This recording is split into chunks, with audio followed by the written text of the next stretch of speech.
एक सत्संगी जन के, चाहे भाई बहन हो, बच्चे हो, किसी के भी प्रेम से, किसी की भावना से आपके जीवन में और आपके जीवन से अनगिनत लोगों के जीवन में अंदर से गुरु प्रेम का भाव कीजिए, तो आपके लिए बहुत सुंदर अवसर है। ये स्थापना दिवस नहीं है, ये आपके लिए गुरु के डेरे में अपनी छोटी से लेकर बड़ी तक हजारों सेवाएं देने का अवसर है, अपने आप को बनाने का अवसर है, साथ साथ अनगिनत लोगों को रास्ता देने का अवसर है। तो इस अवसर का आप लाभ उठाएं। जब भी आपको मौका मिले गुरु घर में आप आए, और ऐसे तो आए ही, अगर अलग से भी आ सकें 2 दिन 4 दिन के लिए, ये सोच करके कि मैं अपनी दैनिक दिनचर्या से अलग हट करके वहां जाना चाहता हूँ, वहां जा करके मैं 2-3 दिन सेवा करूंगा, भजन करूंगा, वहां जाकर के मेरे से 2 नियम रहेंगे, चाहे मैं 2 दिन के लिए आऊं, मैं यहाँ सेवा करूंगा और चुपचाप एक कोना देख करके ज्यादा से ज्यादा गुरु की ध्यान में बैठने की कोशिश करूंगा। ऐसे अगर आप 2-3 नियम अपने जीवन में ढाल लें तो आपके जीवन में चमत्कार होने लगता है।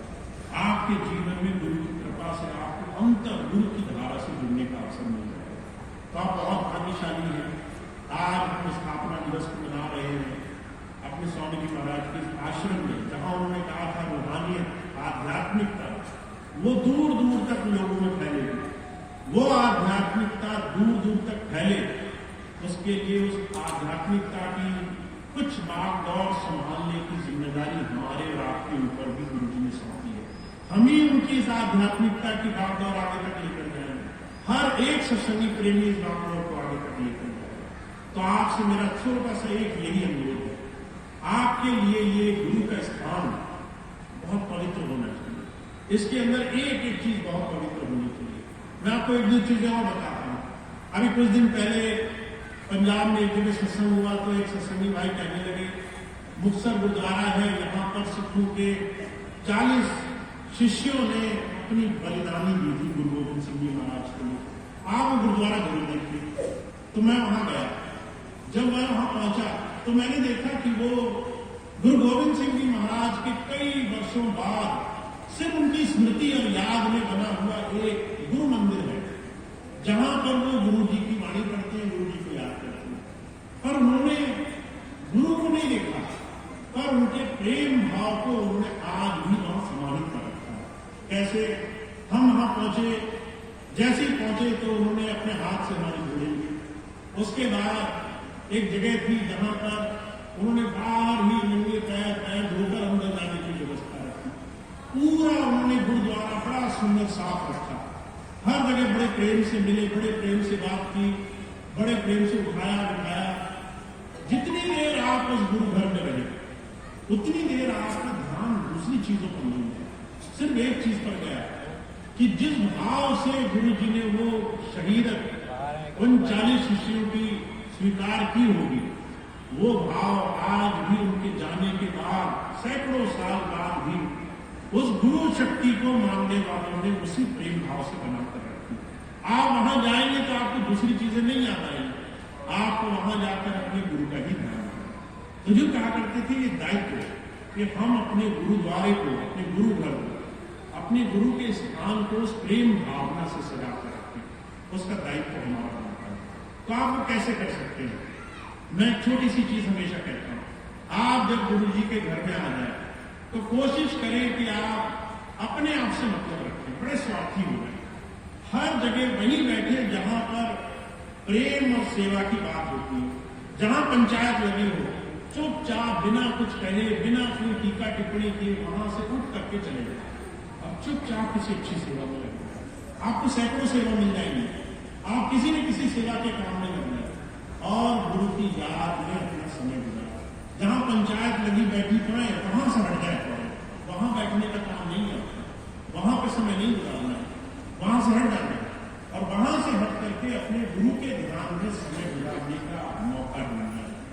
दूसरी चीज, हमेशा कोशिश करें जिस दिन भी आप डेरे में आए तो कुछ न कुछ सेवा जरूर करके जाए। देखिए, कुछ सेवा तो आप दिखावे के लिए करोगे, पर कुछ सेवा आप अपने लिए करोगे, स्वार्थी बनकर, क्योंकि हमें भी अपने आप को गुरु जी के लिए बिल्कुल निर्मल करना है।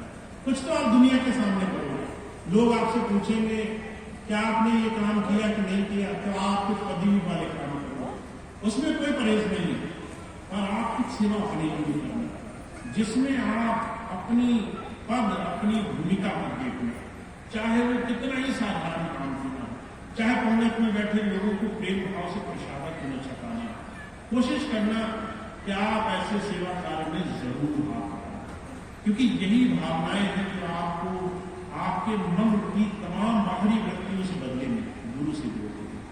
तो आज मैं आपको सिर्फ इतनी बात कहना चाहता हूँ, आपको गुरु के साथ जुड़ने के लिए बहुत स्वार्थी होना पड़ेगा। पहले आपको अपना भला करना पड़ेगा। अगर आपका अपना भला नहीं हुआ है, आप दूसरे का भला करने की जिम्मेदारी उठा बैठे हो पर अपना भला नहीं कर पाए, तो आप दूसरे को भी नुकसान का भागी बनाओगे। आप दूसरे के साथ वो चीजें साझी करोगे जो आपके दुखों का कारण है। अपना दुख बांट बैठोगे दूसरे से, वो हमें करने से बचना है। हमें दूसरे को अपनी अच्छाई का पात्र बनाना है। हमने कुछ अच्छा किया वो बांटो, तब तो कोई बात नहीं। तुम संसार की तमाम बुराइयां मन में भर लाए तो वही बांट दी दो चार लोगों ने, वो भी कोई अच्छाई नहीं है। उससे बचना हमारे जीवन का इस देवी का परम लक्ष्य होना। तो आप सबसे इस आज के दिन की खूबसूरती हम बांट सके, ऐसी प्रार्थना मैं स्वामी से करता हूँ। कैसे हम अपने जीवन में इस दिशा में बढ़ेंगे, कैसे हम अपने मन से अपने आप को पात्रता की तरफ ले जाएंगे, कैसे हम अपनी सेवा से, गुरु प्रेम से, गुरु की याद से अपने जीवन में किसी का भला करने का प्रयास करें। तो आज इतनी बात करूंगा मैं। आप सभी का बहुत बहुत धन्यवाद।